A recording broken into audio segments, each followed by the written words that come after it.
Dəməşqli tacirin qissəsini bilirsiniz yəqin ki. Dəməşqli tacir olur. Hər dəfə ticarətdə uğur qazanır. Hər dəfə. Bunun yoldaşları deyirlər ki, nə olur, biz alırıq, uduzuruq, çox vaxt uduzuruq, amma sən bir dəfə uduzduğunu görməmiş. Həmişə udursan, nəsə eləmirsən sən. Deyir ki, yox, deyir, mən Allaha təvəkkül edirəm. Deyir ki, yaxşı, Allaha təvəkkül edirsənsə İraqa xurma vur. Şamdan İraqa xurma vur. O vaxtda bilirlər ki, kim Şamdan İraqa xurma vurarsa müflis olacaq, bankrot olacaq. Götürür Şamdan, deyir ki, sabah mən İraqa xurma vuracam. Ticarətçi olur. Başlayır, yəni İraqa xurma vurur dəvə kərvanı ilə. Və İraqa çatanda görür ki, cəmaat yollara tökülüb. Nəsə axtarırlar. Deyir, cəmaat, nə olub sizə?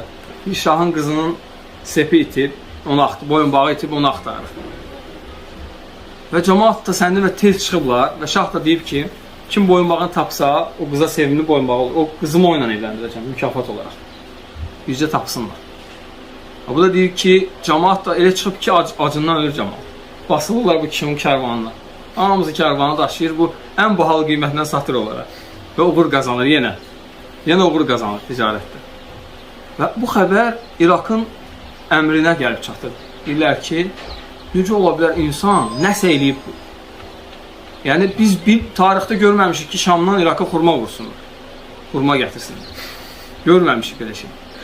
Və deyir ki, nəsə eləyib bu? Çağırın görüm nə eləyib? Deyir ki, səni buna vadar eləyən nə olub? Əmir soruşur. O da başlayır, deyir ki, mən anam var idi. Atam uşaq idi, dünyasını dəyişmişdi. Deyir, anam deyir, 5 yaşa çatan, 6 yaşa çatanda, yəni gedirdim, müəyyən işləri görürdüm, bir çörək qazanası pul verirdilər mənə. Onu gətirdim, anamla yarı bölüb yiyirdik, belə dolanırdıq, deyir. Və sonra deyir, mən deyir, kiçik olanda, yəni bir neçə il sonra anam xəstələndi, ayaqları tutuldu, dünyasını dəyişdi. Və dünyasını dəyişməmişdən qabaq əllərini qaldırdı, dedi ki, Allahım, bunu müvəffəq elə. Bunu heç vaxt ziyana uğratma. Deyir, ondan bu yana mən heç vaxt ziyana uğramamışam. Yəni, təsəvvürlə, ananın duası. Yəni, ananın duası insanca müvəffəq edir. Və sonra deyir ki, anam mənə dua etdi ki, bunun əlindəki torpağı qızıla çevir, ey Rəbbim. Və o atır orada ağac olur. Ağacın dibindən torpaq götürür ki, anam mənə dua edib ki, bu torpağı əlimdə qızıl eləsin. Bir də baxır ki, əlində torpaq xışqış eləyir, xışıldayır. Bir də belə eləyir, gör ki, sep oradadır. Həmin şahın qızının sepini də tapır. Şah deyir ki, qızımı da sənə evləndirirəm.